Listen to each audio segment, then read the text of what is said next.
and it does look like we're getting the readies in chat. Gonna hop into draft here pretty quickly. Lobby's up. Everyone's in here. Dragon Shire. FemmeFerocity versus Order of the Sleeping Dragon. Who will win? We don't know. We'll find out. Let's get in it. Blue side is still OSD. FF or FemmeFerocity is on the red side, and they do have first pick. Bless the admins. It is correct this time. No false starts. Put away your flags, boys. And there is a Malfurion ban. Admins. Mouth ban. No surprise here. Solid all-arounder. Like we said. And that's something that, I mean, we don't hit on too much, but the fact that early picks, you just really want generalists. You don't want to commit to a Kerosene first pick because that gives away too much about what the direction of your team is. So Malfurion, it was Greymane for the longest time. So many people complain about Greymane, but it really, his strength lied in that he just did everything well and didn't really do any one thing. And what I typically like to do in this situation when you have a support banned, I like to ban another support. I like to just take away the supports, because if they want to get rid of it, it kind of forces them to say, oh, shoot, maybe we should take our support early. And it also limits their options. In my opinion, Stu Cobb and Malfurion are kind of like T1, and then everything else is Tier 2 and Tier 3. We do see the Genji ban and then a Garrosh pick. We talked about it earlier. He's still not my war chief. Hashtag Sylvanas. It is the Haka follow-up, which is an excellent pick on this map, the global being excellent for shrine control. But Garrosh is amazing at holding a point, and holding the shrine is so big on this map. And he's so good at rotating in the 4-man between mid and bot.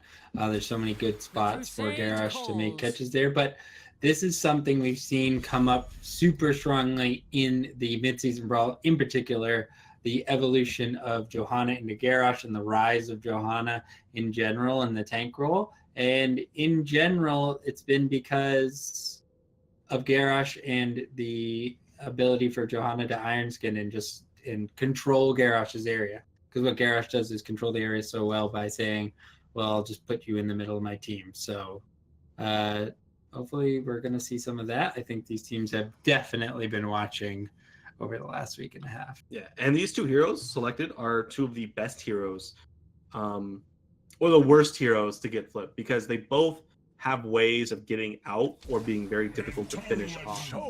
We are going to see the Deckard. The Kayn is coming into play. Phoenix as well. Phoenix has been a very popular hero. I don't think they have fixed the double tap bug. I'm calling it a bug because I don't believe it was there before. I'm sure you remember where my Planet Cracker will come out and then immediately cancel. If you just happen to double tap R, it'll immediately cancel itself once the animation finishes. It's not supposed to work that way. It's supposed to have that small delay where you can accidentally double press it. That way it doesn't get canceled. It's very frustrating because it puts it on full cooldown and you look like a noob. So let me frame up for you guys. Kirby Van coming out over here on Sample OSD. We're playing a game like that we're gonna narrowly win, and so many times I come out with the Warden's Cage and you hear boop, and then boom, it just self cancels the Planet Cracker. No enemies die. I die miserably. I think we won the game though. Maybe. I actually think we lost. I think we lost because of it. Because I could could never figure it out eventually. We figured it out. I basically would take my finger and be like, touch, and then like step away, like don't touch anything. It works. But it was demoralizing. It was just the Maiev ban. Interesting ban because I feel like Maiev wants to be picked with the Garrosh. Banning it away.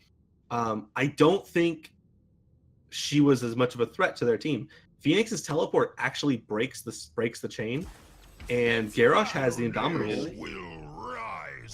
And I don't feel like it has particular synergy with the Johanna either, right? Because she pulls everyone together, but which works with the tether well, but it's not necessarily inherently synergistic. And then we get a Falstad Greymane, a little bit of a squishy backline follow-up coming out of OSD. But when you really look at it, what does their backline look like? Deckard's not a very tanky hero, same with Phoenix. Greymane allows that burst and the poke, and Falstad is a global denial. They now have 2 globals, which means they can play around the shrines, or if they take a poor fight and lose it, they have the ability to kind of fool around and keep the shrines from being capped. I do say want to be on the lookout for any funny business. If Garrosh pops Indomitable and Falstad calls it out and gusts his entire team away, that leaves a Garrosh isolated on an island in the middle of an enemy team. So be on the lookout for that. We are going to see the Zarya, a tank and a second support, essentially, with the Zeratul burst. Zeratul been common into Falstad in the past and very successful into Falstad in the past. That is, I feel like that's very much a skill matchup and sort of a mental matchup. But the Zarya, so I assume this will be the Phoenix in the offlane with the, or maybe the Zeratul. Do you know what Garrosh's favorite StarCraft race is? Protoss. Oh, he would be a Protoss too. That's my boy Garrosh. He would be a Protoss. Yeah, he go Mass Colossus. You go Mass Phoenix, but God, did you just make that up now? That is a terrible joke. It was so terrible. What do you think we're gonna see as a support here? I think it'll be Stukov. I just don't see anything else. Okay, Rhaegar. Bloodlust is a thing, of course. It's the best talent at level 10 for Rhaegar, obviously. No contestation. It's objective, yeah. That's an objective outlook on it. Bloodlust wins games, of course. Duh. You move faster, you attack faster, you heal. Come on, guys. It's obviously the best talent there. Yes. But it looks like draft is all set and done. Game 1 of 1, FemmeFerocity versus Order of the Sleeping Dragon. We're going to Dragon Shire. Everybody, this is the 100th episode of Heroes Hype. Let's get ready for it. I'm just so excited to see how OSD performs here. If OSD can even hold up their end against FemmeFerocity, I'm going to be impressed, because I think FemmeFerocity is going to be a team that moving forward in the open division is going to be improving rapidly and going to be a real contender for the open division. They're going to be in the upper levels of the open division, let's put it that way, from how it looks right now. So I really want to see how OSD displays their power level in this game. Yep. And we're going to get straight into it, guys. We have the blue side, Order the Sleeping Dragon, calling it out. It is Corgi Booty, the one and only, on Johanna. Woven playing Greymane. Enigmatic on Falstad. Strength on Rhaegar, and Mandy on the Dahaka. Enigmatic making a little bit of squawks instead of those ha-ha-has we're used to. And on the right side, we got FemmeFerocity here once again. Zeratul played by Steph. Paradexis on Phoenix. Mudslide playing Garrosh. Malrius on Zarya. And the Kipu playing Decker King, the old man from Tristram. Yeah, and we are going to see 3 men in the top lane moving up there, trying to maybe catch someone out. Looking for that solo laner. Falstad and Dahaka soaking the mid and bottom. A little bit of a change up. They are going to go ahead and just jump right onto this tower. It is going to get called out. They're heading up. They're going to go ahead and back down. That is 3/4 of a tower dead. Corgi sitting in this bush, ready to interrupt the rotations. Line coming out. Mudslide not going to get any value here. Corgi is in the slow. Woven almost getting snared there. Get walking out. It is going to be a 3v2 in the top lane. Garrosh moving it down towards the middle with Kayn. Rotation-wise, I'm going to put this inside of OSD. You know, they're forcing them to play their game. Dahaka is now top. Greymane is now mid. Mudslide actually kind of a little caught out, taking a bunch of damage. Kayn is here now with the Zarya. The Scroll of Sealing coming out. Man, that triangle is scary, man. Every time I get hit by it, I'm like, oh, I'm going to die. Every time I see the first line come out, I'm like, oh, good lord, here it comes. But, this is a little bit of an interesting setup we have ultimately. So you're going to have Zeratul and Taka ended up in the top lane, and Phoenix is going to enter into the 4-person group here. Mudslide looking for a throw on the Corgi Booty, not getting much action there. Control ceiling coming out, but again, OSD just ignoring, going for the wave. They have really, really good wave clear. Yeah, and they actually are going to go ahead and try and walk right in here. Not going to be able to get in there on time, unfortunately.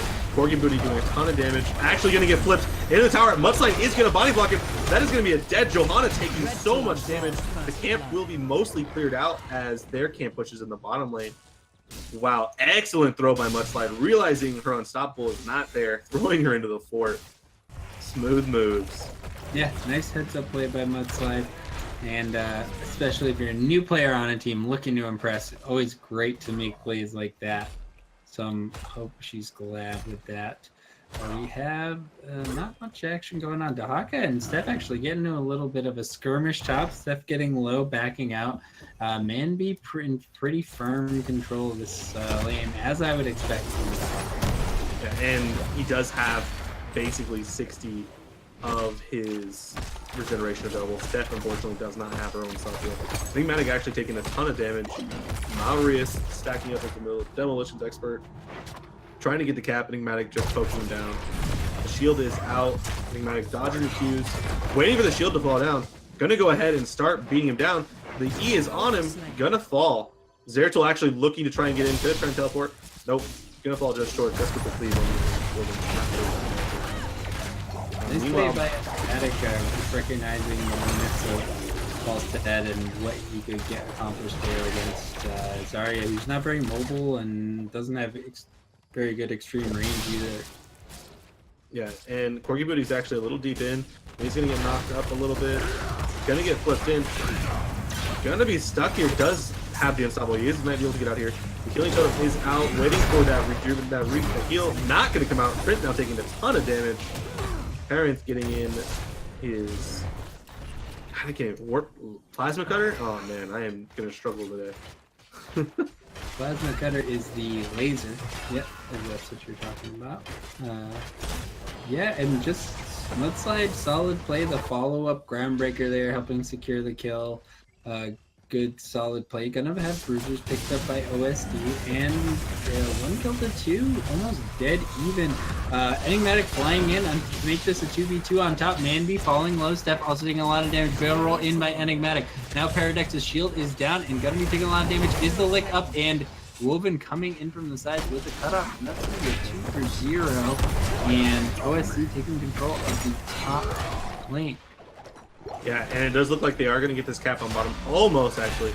Mudslide going to go ahead and step on it, realizing that him and Kane are more than enough to deal with this Johanna.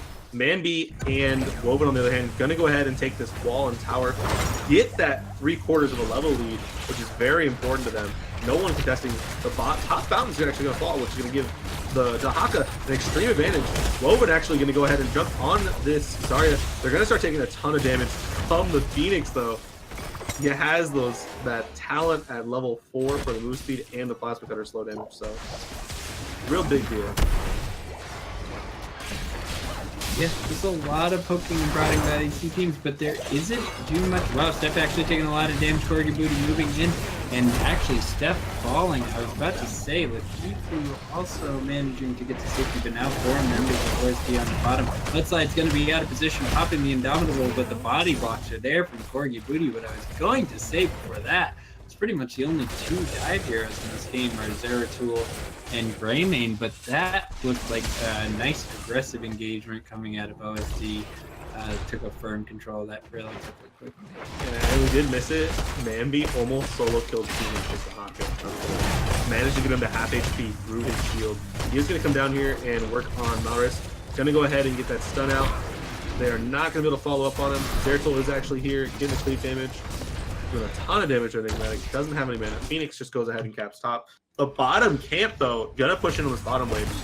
OSD has had massive camp control this whole game, and it has been destroying these solo lanes that FemmeFerocity is trying to show. Yeah, I think it's just the Greymane and all the characters clear so fast. Rhaegar, Greymane, both said Dahaka, you know? It's like... All right, and it does look like Dahaka's going to go ahead and take top. Falset is alone in mid. Zeratul trying to cap, barely cancels it just in time. Dahaka actually getting the Phoenix down so low. Those shields. It's terrifying. Yeah, it's difficult and good play by Manby to create so much pressure onto Phoenix, who has so much range, and the fort is already falling really low down there. Zeratul is moving in on the top of this. Corgi Booty invading super hard. Enigmatic actually rolling in with the gust back. Zarya caught by the isolation. Mudslide also taking a lot of damage. Throwing Woven further in, but Woven dishing out a ton of damage. Zarya falling low, hitting the unstoppable, but going to fall. Mudslide trying to make something happen for her team, but also going to fall. Big Ancestral coming out on an Enigmatic, and that's going to be a 2-for-0. The play coming out of OSD looks really good, super aggressive, knowing when they could just take that engagement, and I think that they just know they've got the superior team fight here. Yeah, and that's why it's so important to have that global advantage. We just saw how Dahaka was able to dive in, make it a 4v5, and crowd that so thick that they were able to get the kills they wanted. First Dragon of the game, 7.5 minutes coming in. Going over to the side of OSD. It is Order of the Sleeping Dragon, and they are woke. So, getting to it. This bottom fort almost dead. He does just go ahead and take the middle fort wall. Dahaka doing his thing. He does have his dig up, so he is able to join them anytime. Dragon Knight's just going to go ahead and walk in. He doesn't care. He walks by you. I mean, it is only 8 minutes in. They have weakened these structures so much. With the Merc pressure, they're already pushing onto the bottom keep wall. It's exactly what you want to be pressuring onto on Dragon Shire. You want to use this lane as an avenue to end. But, of course, the Dragon Knight is not that powerful at 8 minutes in. Gonna have trouble. Step diving into the back line, doing a ton of damage to Enigmatic. Actually, Cursed Bullet coming out on the step, unless I misheard that there. And but not going to be much happening. Just a bit of poke, and really Dragon Knight held to not much. Yeah, it did help get that bottom fort. It did do some damage to the keep wall, which is very crucial. No Abathur in the game, so no Mule. 13s are available. A full 2-level lead for the side of OSD. And we are going to see a little bit of a power burst, or a power spike for them. We do have the Giant Killer now for Falstad, and the Primal Rage and Punish damage on it. So, we've got some interesting picks, actually. We've got a Lornado, and also Mida the Nerazine coming out for Zeratul, so not a Void Piercing game. Look for Zeratul to be super mobile, trying to go for some blow-ups. We do have an invasion coming out. Enigmatic with the Blind Gust, trying to get them off that Bruiser. Not going to quite work out for them, but that's relatively short. Yeah, only 60 seconds? 60 seconds. 60. But it is a big distance to go down. Still down to Palantir, so FF is not going to be looking for a team fight just yet, even with the heroic advantage. We are going to see siege camps go out for the side of OSD. Like we said, they've had fantastic control over camps this game. Dahaka, uncontested, taking down that top camp, the top wave. It looks like we are going to see a 5v4 down bottom. They do sniff out OSD trying to take this bottom bruiser camp. There's 5 of them down here, but that does extend the XP advantage that OSD has. No one is soaking another lane for the side of FemmeFerocity. And being down in XP, that is the last thing you want. Yeah, this is going to be difficult to get back into. They're going to have to find an opportunity, find a blow up with that character, but who can you look for? The Ancestral's there. Dahaka is usually waiting to dig in, hit the isolation, and there's also the gust, so really difficult. Corgi Booty really far forward, step around the back on that. Trent getting spotted, and now FemmeFerocity just going to swoop in and steal this camp. Wow, and that's 2 ultimates that have gone wide, trying to hit Steph while she's invisible. Unfortunate for the side of OSD, not able to cap that middle shrine. I really would have liked to see them do it because Falstad was already in position to take the Dragon Knight. This bottom wave is pushing in. They've already cleared the magic damage reduction minion, so no armor for the team. But it is still a 5v4. Steph diving in with the 3 builds. She is at the point where she will start taking off. Trying to be careful. Enigmatic, nice gust to make sure she does not get flipped into that team. That would have been a death sentence. Really good job. Meanwhile, top lane, Manby just getting, getting that keep wall value and just getting tons of damage out. Almost well, it's a 2-level lead now for OSD, but a full talent ahead still. Yeah. And we are going to see Mudslide actually... Wow! Barely steps into the minion wave to avoid Mudslide getting that grab. Really good job. Zarya, though, really far up. Has the unstoppable. There could be a Blessed Shield follow him. Explosion Zone going to go ahead and protect her. Everyone is making their way down, though. It does have the potential for a 5v5. It is still 16-14. This is a big tier for them. They want this fight. They do not want to not take this fight. They're in a funnel. This could be their advantage. The Haka does a ton of damage when all the teams are stacked up. Same with Johanna. Mudslide stepping forward. Gonna get the shield. The Blessed Shield does come out. The drag is on the Garrosh. He is gonna fall low. Falling awfully low. The potion's coming in. The taunt. The purification salvo coming in. Steph taking a ton of damage. Phoenix going ahead and porting out. That is gonna be a 1 for none. That 16 advantage is so hard to overcome. Good job by OSD. Yeah, their ability to blow up Garrosh with that Cursed Bullet is really on point. It's a slow, steady. They just chip away at him, and with no real way to top him off, the potions kind of try to keep him up slowly, but ultimately the sustained damage from OSD is too much. Now, Enigmatic is flown up, waiting away in this bush, looking like Enigmatic and Manby were going to make a move on the Paradexes, but not sure if that was just a push away or a little bit of communication between them. There is going to be a rotation on the bottom. Steph is caught out super low, going to be bringing the tilt, and her team will rotate and help her out. So again, really tense. FemmeFerocity looking for 16. They haven't lost any keeps yet, so they're hoping that they can hold on for just another half a level. No Dragon Knight for OSD. Strong global rotations coming out of them, but still unable to secure the Dragon Knight. Yeah, they really should be looking to pick a fight for pressuring these champion harder on the other side of the map. 17-15. Like I said, almost a full 2 levels up. They are going to allow them to get 16s now. That is a very big talent here for the clean build. Sarah Tool. She does get that spell tower. She should be using the spell tower. She hasn't picked it yet, but I know it's coming. Woven actually going to get taunted in. Gus going to come out, try and save him. Unfortunately, a little late. He is going to fall. They do manage to take the siege camp.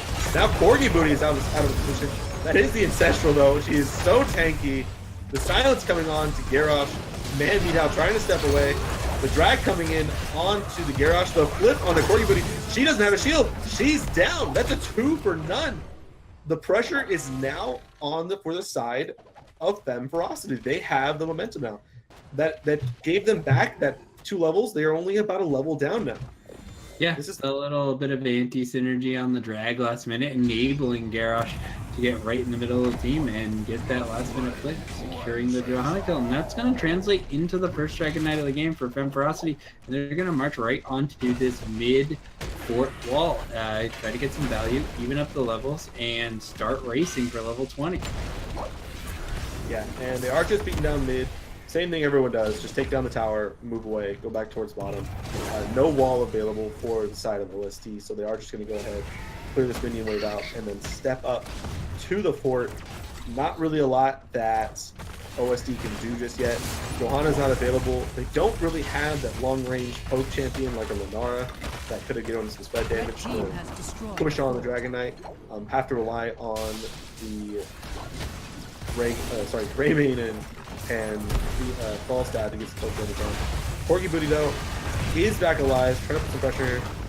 The roots coming through. That is a lot of spell power for the side of Second King. You do not want to be dealing with this Roderick Cube and Skull soon when he starts getting that spell power out. And Mudslide is standing very defensively, trying to look for the Haka engage there. Decided it's probably not an issue. Big Iron Skin coming out of Corgi Booty, but another Unstoppable coming out of Mallory's. Here comes Manby. Looking for the isolation. I believe it missed. Now Steph going onto the back line. The Purification Salvo coming out. Lots of damage going onto Corgi Booty. And Woven, but no members are going to fall. And the keep also stands. So impressive defense by OSD. Yeah, and look at that 0 full damage. 43,000 damage. 15,000 more than anyone else in the game on the other side of the team. Phoenix do a lot of damage. But with that level 16 cleave talent damage where it reduces the cooldown and does 50% more damage via more than one person, that is huge for their burst potential. And we have to look for some of these fast picks now. Falsehead and Greymane are very squishy, and Zeratul is more than enough in there. We do see the offensive fly going way far forward. They have no buildings to step onto. It's a little bit of a strange play. He is on the backside though. He is able to just go ahead and jump on the purchase. Does have the gust to disengage for him and Dahaka, but that is just going to throw everybody right back into the Rhaegar, Greymane, and Johanna. Falstead's just going to go ahead and back. Rhaegar falling awfully low. Zeratul getting tossed in, gonna get the cleave damage and the burst to kill Rhaegar. This is an open keep once again. Yeah, just a little bit unfortunate that Enigmatic couldn't find the position on that. He was looking far forward. I think he thought that the engagement was going to happen further forward, but hold up, there's engagement happening here. Mudslide looking for the front line, trying to throw Enigmatic in. Mandy is up there, Lick going out on the Mudslide, but the shield coming out from Zarya. The keep is falling, Woven taking a bit of damage, and now they're going to escape. Yeah, just he couldn't find a position on it, and then when he tried to gust OSD, or when he tried to gust FemmeFerocity away, he actually just gusted them into the rest of his team, which was split up, and that resulted in sort of a Rhaegar isolation. Yeah, but we are going to see the wind tunnel. We are going to see Contagion. We have seen these teams stacking up on each other. Contagion is going to be able to do a lot to deter that from for the side of FemmeFerocity. Indestructible for Johanna. The splash damage, Blunderbuss for Greymane, and Rewind for Rhaegar. Looks like we're going to get Unyielding Defender for Zarya. Basically a reset cooldown on her shield. Bottomless Flask. In these long drawn-out fights, Bottomless Flask is scary because you don't know how many pots are about to pop up because there's no effect for it, and you just watch people like suddenly get healed that you thought they were going to die. We are going to see Shadow Mending for the side of Zeratul, so he's going to be a little beefier, a little harder to kill, and Unconquered Spirit for Falstad. So kind of ruining the blow-up potential. A lot of tanky talents at 20. But like I said, if we see one massive Contagion or Wind Tunnel play, that could spell game over for FemmeFerocity. So gotta watch out for that. Yeah, and Shadow Mending out of Zeratul, heal for 75% of spell damage dealt to heroes. I don't even think if I knew that talent existed.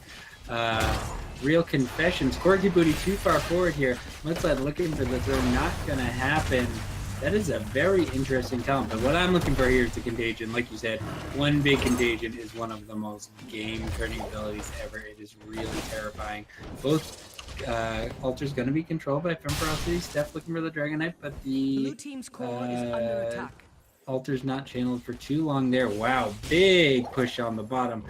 Siege camp and a triple catapult. That's going to be breaking through the shield already. Wow. Good thing Enigmatic picked on that as quickly as he did.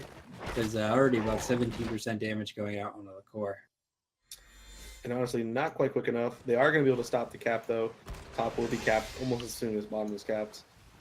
They really have to watch this bottom lane. Honestly, they should be trying to force a fight down bottom, not in the top lane where they have a full fort, not in the mid where they have a full fort. They want to keep this bottom lane pushed out. They are just sitting top right now. Everyone's running up.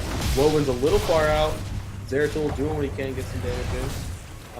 Gonna go ahead and walk away. It is a full 5-man. But once again, that bottom lane, it's still pushing forward. This is not where you want to be flying to. We are going to see the fly for Falstad. He's going to get this bottom shrine, though. Make sure they don't control 2 for too long. Zeratul, though, knowing that Enigmatic just flew down there, trying to run down here and get a solo kill. And Steph's got a pretty good sneaking up on him.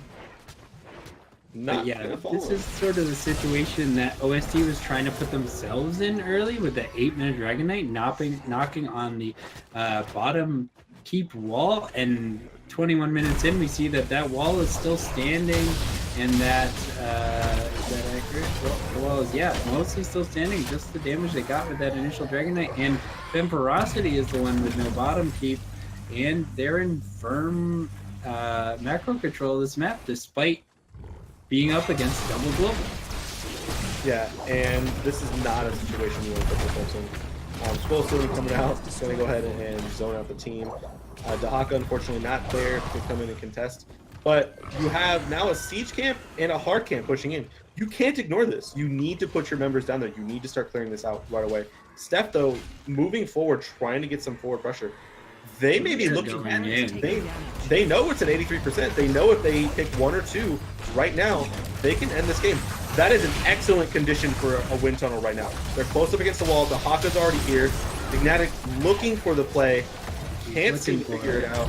They're taking a ton of damage, though. Phoenix just poking out at them. Both tanks not letting them out. Looking for the angle here. Just needs to isolate Phoenix, but gonna go on for a more of a head-on approach. Steph getting into the back line a little bit. Mandy now taking a lot of damage. Deckard pushing the wall, plus the isolation silence. That is the play they were going for, but a big, huge cleave blow-up going up out on the Wilbur. And the amount of spell damage Steph is healing is crazy, but Steph is now going to fall. We have the Purification Salvo coming out on the back line. Indestructible popped on Johanna. She is now popping the Iron Skin as well, and we got to have her retreat. So a 1 for 2, no core damage. They were looking for the... Look at the top keep! Oh, wow. Minions! Keep falling to Minions. Absolutely brilliant. Now we're looking at a dead even game. I mean, apart from that little bit of core damage, and this is so important. Did you see what they were looking for, though? They were looking for the wind tunnel contagion. They were trying to blow them all into the corner and then hit the contagion. It didn't quite spread. They did manage to isolate the Deckard Kane, but that idea is frankly terrifying. Corgi Booty gonna channel here. They're gonna be there for the interrupt, but Woven might be able to punish Malrius here. I don't think Malrius has her shield up. Woven backing up, and now we've got a 24-minute Dragon Knight on the hands of OSD. This is them now saying, let's just end top. Ballstad can be there. Manby's clearing the bottom. They're waiting on them. I don't feel like letting your Dragon Knight take too much damage right now is a good idea. Like I said, move towards the top lane. Don't let your teammates take too much damage. Don't look. He's 3/4 of his HP dead. You want to be auto-attacking core with a 24-minute Dragon Knight. And instead, they're going to look to try and take this keep. Playing it slow, which I never recommend. The Greymane actually taking a ton of damage, though. Spell Shield coming in. Lightning Shield coming in. Sealing up a lot. But look at that Dragon Knight. Quarter its life left. Yeah, not a lot of value for them, and now they're rotating back down the bottom lane, and we're 16 minutes ago. Dragon Knight trying to get value, but this keep is full. I don't think they're really going to be able to get it, and I feel like it's a lack of commitment. Manby getting knocked back by the expulsion zone. Steph moving in, getting a big cleave out on a little bit, and then just blinking back with the wormhole. Corgi Booty gonna come out of the Dragon Knight. Should have Iron Skin available and Indestructible as well, I would imagine. The cleave damage is real coming out of Steph. But again, a reset. As long as this chase doesn't go on for too long, starting to question whether FemmeFerocity wants to continue down this path. Lornado coming out, knocking Corgi Booty into the wall. Again, Iron Skin should be up any second. There it is, and scroll ceiling. Really long chase. Questionable if you ask me. Yeah, and Wind Tunnel was still available. Still the Contagion available and Special available. They really weren't going to get anything available there unless someone on the side of OSD kind of stepped out too far. We are going to see some catapults hit on the fountain. Once again, that is a bug on Arc Observer UI. The shield is actually dying, not the core is healing. So, I didn't realize that was a bug. Look at that Contagion! 3-man going ahead and grabbing this Kane. Gonna go ahead and isolate him with the Wind Tunnel. Blessed Shield coming out. Steph actually getting stuck as well. Zeratul is the first one to fall. Lakewood though has that Lornado. Oh man, pushing him back with all the knowledge he has. I think Magic though is gonna pick that kill up. There is 2 siege minions and a catapult though pushing down the bottom lane. It looks like they are just going to go ahead and take this hard camp and start moving in, though. Should get cleared out by the core and some moves. Hopefully they don't lose too much more. Manby actually going to go ahead and back and clear that out. This is a really viable 3-man as far as defending Garage, Zarya, Phoenix, a lot of sustain. I think they can do a lot of damage. They are going to take the bottom keep here. OSD, of course, going to be the bottom keep here. Mudslide looking for an engagement. Gotta be careful. Zarya popping her person here, plus unstoppable. Enigmatic trying to close in. Oh, big expulsion zone coming out, and Pulside taking a lot of damage and going to be falling in the back line. The Indestructible plus the Ancestral coming out in the Corgi Booty. Maybe a little bit of a miscommunication, but whatever. He survived. Zeratul coming up, and this game continues to reset, continues to go on. You know, I've died and gone to heaven. It's just a never-ending, gridlocked Dragon Shire game. I mean, I absolutely love it. I love this game. I love how tense it is. 2 keeps for 1, and there's no more talents to be had. We're coming up on level 25 for OSD. And we haven't talked about it at all. Falstad actually has 64 stacks on his season level 1 talent. So really important to watch out for that. Now OSD is doing what they should be. Playing around this bottom lane, making them come to them, realizing, hey, we have the push top while we counter your push bottom. So really good moves by them. They still have almost all their buildings available except that bottom lane, which is really funny. Seeing as FemmeFerocity has pretty much lost everything except their middle. Yeah, it's funny to look at top lane and see they still have the towers up in the top lane. We do have some cata pressure onto the core of FemmeFerocity, but lots of posturing going on the map right now. Yeah, and teams just trying to find each other out. Steph, you know, obviously just hide as Zeratul, able to sneak around the map without showing on the minimap. So unless you're actively looking at the map and looking for her, she's actually very sneaky. I'm gonna go ahead and clear out this top camp, create the pressure there. Bot lane actually has the keep counter now, so not as much of a big deal. But FemmeFerocity is just gonna go ahead and sniff out this siege camp. Woven's actually kind of alone, and I never really recommend that this late in the game. If he had decided, oh, I'll just poke my head up the siege camp, that could have been a very quick 4v5 into a bot lane end the game. Yep, 29 minutes in. I mean, it is just one little slip up, one member falling, but we do have 2 catapults on the core of FemmeFerocity. Luckily, that mid keep still attacks the catapult coming from the top lane. I thought that was something that they had fixed, but not the case. Big party bush from FemmeFerocity in the mid lane. Paradox is seeing if she can maybe get a little bit of a bait here on the Corgi Booty and crew, but that is a dangerous proposition. Yeah, and Dahaka looking for an opportunity to sneak in and take that. They are just going to go ahead and do this camp, realizing, hey, we don't really know where they're at. We're pretty sure they're just hanging around the mid lane waiting to push camp. Corgi Booty actually kind of far out. I don't really recommend being this far out. Yes, your team has globals and can get to you very quickly. And actually, look at her step out. They can go ahead. Wow, creating a lot of space, and actually, you know, you're saying too far, but I think that in FemmeFerocity's mind, they're kind of scared of Corgi Booty. They backed up and respected him when he stepped out there. Oh, big shield coming out on the Mudslide and Johanna, but I don't think that's going to get the value they're looking for. Step on the backline. Wow, stun locked and going to be falling. Zeratul instantly blown up. The Purification Tower coming on the back and trying to get a return kill, answer kill, but I'm not seeing that happen. Yeah, and unfortunately for the Zeratul, Dahaka called out her port and immediately tongued her. Getting that stun on that very crucial stun onto Zeratul to set her up. Woven, unstoppable coming out. Johanna gonna get rooted in. It is still into the 44. The Cursed Bullet coming out to a number on Zarya. Phoenix dropping down actually gets the safety bubble coming in. Everyone's falling low. Contagion hitting 2 members. Decker Gain falling low.